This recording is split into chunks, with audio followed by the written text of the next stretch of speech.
Welcome back to day 15 of the Navyplankccc Challenge Special Star Trek Edition. Little Captain Jean-Luc William Hickman has his own starship now, so he is going to be supervising his subordinate chaplain while he does his 80 seconds today, day 15, 80 seconds.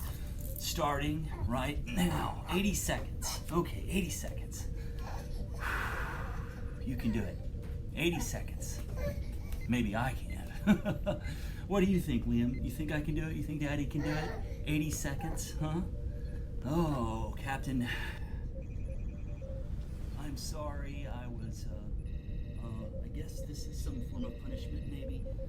Maybe it's just meeting up to regulation standards, right? You gotta make sure that I can make it.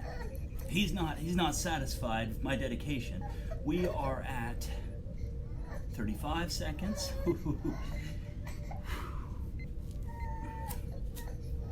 I'm gonna get very meditative now and get into my Zen place.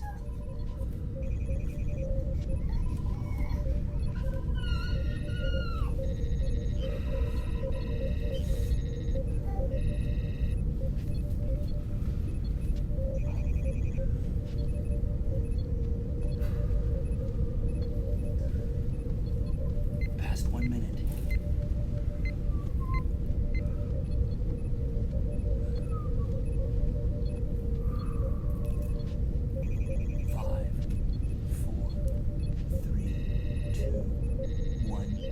Now, wow, 80 seconds, Captain. Are you satisfied? Did I do well? Huh? Okay, I'm gonna take that as an approval from the captain that I did well enough. Remember to do your 80 seconds on day 15 of the Navyplankccc Challenge. You can do it. Let's beat 2 minutes and 10 seconds, what I did back in October. All right, and until we see you again, we want you to live long and prosper.